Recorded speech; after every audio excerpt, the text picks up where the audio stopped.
2026 का बंगाल चुनाव अब सिर्फ एक चुनाव नहीं रहा, बल्कि सत्ता, रणनीति और नए चेहरों की जंग बन चुका है। एक तरफ ममता बनर्जी की मजबूत सियासी पकड़ है, तो दूसरी तरफ नरेंद्र मोदी और बीजेपी का आक्रामक अभियान। लेकिन इन सबके बीच एक नाम तेजी से सुर्खियां बटोर रहा है। एक ऐसा चेहरा जो कभी थिएटर के मंच पर था, फिर फिल्मों में दिखा और अब संसद के गलियारों तक पहुंच चुका है। नाम shiny Ghosh.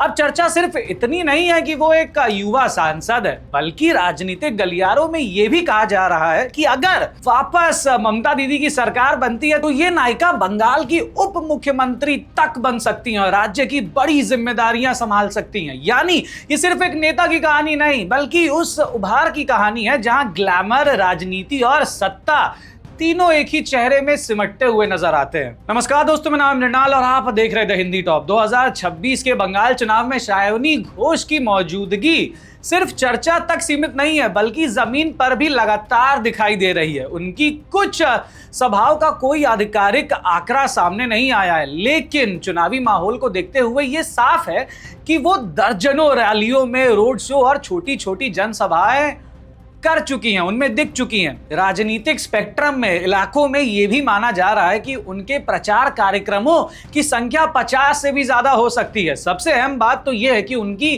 Campaigning high energy और लगातार बनी हुई है, जिसकी वजह से युवाओं के बीच उनकी पकड़ जो है वो तेजी से मजबूत हो रही है और समर्थकों की संख्या भी लगातार बढ़ती दिख रही है। शायनी घोष नई पीढ़ी की उस राजनीति का चेहरा बनकर उभर रही हैं जिसमें ग्लैमर, सोशल मीडिया और आक्रामक विचारधारा का मिश्रण दिख रहा है।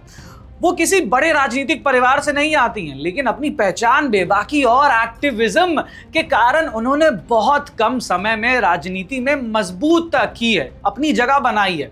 बंगाल की पारंपरिक वैचारिक राजनीति के बीच शायनी जैसे चेहरे इस बात का भी संकेत है कि अब राजनीति का स्वरूप तेजी से बदल रहा है। कोलकाता में जन्मी शायनी का बचपन एक सांस्कृतिक माहौल में बीता, जहां रविंद्रनाथ टैगोर की विरासत और थिएटर की परंपरा आज भी जीवित है। उन्होंने थिएटर से अपने करियर की शुरुआत और धीरे धीरे फिल्मों में जगह बनाई। सोशल मीडिया ने उनकी पहचान को और मजबूत किया। उन्होंने सामाजिक और राजनीतिक मुद्दों पर खुलकर अपनी राय रखनी शुरू की और केंद्र सरकार की नीतियों की आलोचना भी की।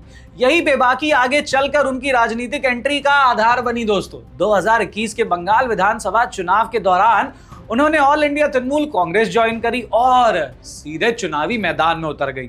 फिर वहीं 2021 में उन्होंने आसनसोल साउथ सीट से चुनाव लड़ा, जहां उनका मुकाबला बीजेपी की अग्निमित्रा पॉल से था। करीब 4000 वोटों से हार के बावजूद शायनी ने खुद को राजनीतिक रूप से स्थापित कर लिया। उनकी आक्रामक शैली और मीडिया उपस्थिति ने उन्हें चर्चा का केंद्र बना दिया। ये हार उनके लिए अंत नहीं था, बल्कि एक नई शुरुआत साबित हुई।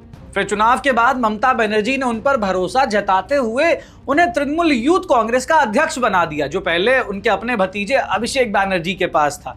इस फैसले ने साफ कर दिया कि टीएमसी अब युवा और आक्रामक नेताओं को आगे लाना चाहती है और शायनी उस रणनीति का अहम हिस्सा थी। 2024 के लोकसभा चुनाव में शायनी को जादवपुर सीट से टिकट मिला, जो ऐतिहासिक रूप से बेहद महत्वपूर्ण सीट मानी गई है हमेशा से। ये वही सीट है जहां 1984 में ममता बनर्जी ने सोमनाथ चैटर्जी को हराकर बड़ा राजनीतिक संदेश दिया था। शायनी ने भी इस सीट से करीबी मुकाबले में जीत दर्ज करी और संसद तक पहुंच गई, जिसके बाद उनका कद और ज्यादा बढ़ गया। इसके बाद फिर 2026 के चुनावी माहौल में शायनी घोष की सक्रियता और भी तेज हो गई है। चुनाव प्रचार के दौरान उनकी एंट्री ने टीएमसी के कैंपेन में एक नई ऊर्जा सी भर दी है। उनकी रैलियों में युवाओं की बड़ी भागीदारी देखने को मिल रही है। सोशल मीडिया पर उनकी क्लिप्स तेजी से वायरल हो रही हैं, आपने भी बिल्कुल देखी होगी, और उनके समर्थकों की संख्या लगातार बढ़ते ही जा रही है। एक अभिनेत्री से निकली उनकी पहचान और उनकी आक्रामक बोलने की शैली उन्हें भीड़ के बीच भी अलग बनाती है। यही वजह है कि आज वो सिर्फ एक नेता नहीं, बल्कि युवाओं के बीच एक पॉपुलर राजनीतिक चेहरा बन चुकी हैं। हालांकि उनका राजनीतिक सफर विवादों से अछूता नहीं रहा है।